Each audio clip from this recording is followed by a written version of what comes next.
I'm going to give you a quick installation overview about a LED kit by Capital Vending. This right here is a Genesis GO-380, and they used very low quality LED strips. This is very typical where it starts to fade.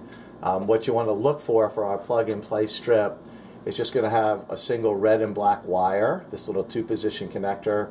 The connectors right here are side by side. There's red and black wires. This scheme is used on other vending machines. Ciega uses this. Basically, we have a LED strip that's very bright, and on ours we have two different connectors. And the reason is sometimes the way that these were wired, the negative and the positive was wired backwards.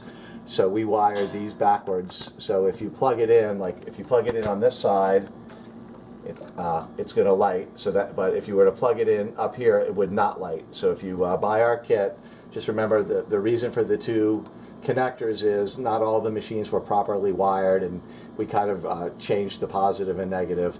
But basically, as you can see, the strip is quite bright, and basically you can use tape to put this in place, or right here we have some little black tie straps, and this will fit nicely in here, light up your product, and help you make more money.